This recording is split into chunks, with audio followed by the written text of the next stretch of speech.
Guys, കസ്കേർഡ് island നമ്മൾ കൊല്ലംകാർ ആരെങ്കിലും പോവാത്തവരുണ്ടെങ്കിൽ എന്തായാലും പോകണം കേട്ടോ. അത്രയ്ക്ക് അടിപൊളി ഒരു സ്പോട്ടാണ് ഇത്. അഷ്ടമുടി കായലിൻ്റെ നടുവിലായിട്ട് ഒരു ഫാമിലി കള്ള് ഷോപ്പൊന്നോ ഫാമിലി റെസ്റ്റോറൻ്റ് എന്നോ എന്ത് വേണമെങ്കിലും പറയാം കേട്ടോ. അവിടെ ചെല്ലണമെങ്കിൽ ഈ കടത്ത് കയറിയേ പോകാൻ പറ്റത്തുള്ളൂ കേട്ടോ, വേറെ വഴികളൊന്നുമില്ല കേട്ടോ. ഇവിടെ പുതിയൊരു ഐലൻഡ് തുടങ്ങിയിട്ടുണ്ടായിരുന്നു, ആരോമ ഐലൻഡ് എന്ന് പറഞ്ഞാൽ. അവിടെ നമ്മൾ പോയ വീഡിയോ ഞാൻ അതിനകത്ത് അപ്ലോഡ് ചെയ്തിട്ടുണ്ടായിരുന്നു. കാണാത്തവർ എന്തായാലും പോയി ഒന്ന് കാണണം കേട്ടോ. എന്ത് ഭംഗിയെന്നൊക്കെ ഈ സ്ഥലമൊക്കെ കാണാനായിട്ട്. ഞങ്ങൾ ചെന്നപ്പോൾ ഒരു 1:30 മണിയൊക്കെ ആയിട്ടുണ്ടായിരുന്നു കേട്ടോ. ഇവിടെ നമ്മൾ ഫുഡ് കഴിക്കുന്ന ഓരോ സ്ഥലത്തിനും ഓരോ പേരാട്ടോ.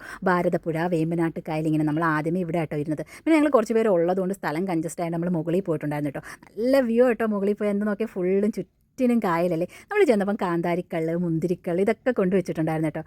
ഞാനൊന്നും കുടിച്ചിട്ടില്ലായിരുന്നു, പക്ഷേ നല്ല ടേസ്റ്റാണെന്ന് പറയുന്നുണ്ട് കേട്ടോ. നമ്മൾ ഫാമിലിയായിട്ട് എൻജോയ് ചെയ്യാൻ പറ്റിയ നല്ല അടിപൊളി സ്പോട്ടായിട്ടോ. നമ്മൾ ചോറ്, beef, fish fry, chicken fry, ഒരുവിധം അവിടെയുള്ള എല്ലാം ഓർഡർ ചെയ്തിട്ടുണ്ടായിരുന്നു കേട്ടോ. മീൻ കറിയൊക്കെ നല്ല അടിപൊളി ടേസ്റ്റായിരുന്നു കേട്ടോ. പിന്നെ ഇവിടെ കുറേ സ്ഥലങ്ങളുണ്ട് കേട്ടോ കാണാനായിട്ടുള്ളത്. പക്ഷേ ഞാൻ പറഞ്ഞില്ലേ, താമസിച്ചാട്ടോ വന്നത്. അതുകൊണ്ട് എനിക്ക് എല്ലാ വീഡിയോസൊന്നും എടുക്കാൻ പറ്റിയില്ല കേട്ടോ. ഞാൻ എന്തായാലും അതിൻ്റെ എല്ലാ വീഡിയോസും എല്ലാം എടുത്ത് ഞാൻ ഇനി ഒരു വീഡിയോ അപ്ലോഡ് ചെയ്യുന്നതായിരിക്കും കേട്ടോ. ഞാനിവിടെ ഒരു 5-6 വട്ടം വന്നിട്ടുണ്ട് കേട്ടോ. ഈ സ്ഥലം കേട്ടോ ഞാൻ പറഞ്ഞതിൻ്റെ ഉള്ളിലോട്ട് പോകാൻ പറ്റും കേട്ടോ. എനിക്ക് അങ്ങോട്ടൊന്നും പോകാൻ പറ്റിയില്ല. അടിപൊളി സ്പോട്ടാട്ടോ. നമ്മളങ്ങനെ ഇവിടെ വന്ന് കുറേ നേരം എൻജോയ് ചെയ്ത് പിന്നെ കുറച്ച് ഞങ്ങൾ തിരിച്ചങ്ങോട്ട് പോകാനായിട്ട് ആ വള്ളവും വരുന്നത് ഇങ്ങനെ വെയിറ്റ് ചെയ്തിരിക്കും. ഇപ്പോൾ ഇവിടെ പാലമൊക്കെ വന്നിട്ടുണ്ട് കേട്ടോ. പക്ഷേ അത് ഇങ്ങി വരെ എത്തിയിട്ടില്ല. ഉടനെ എനിക്ക് തോന്നുന്നു ഇങ്ങോട്ട് അവർ എത്തിക്കുമെന്ന് തോന്നുന്നു കേട്ടോ പാലമൊക്കെ. അപ്പം ടാറ്റാ ബൈ.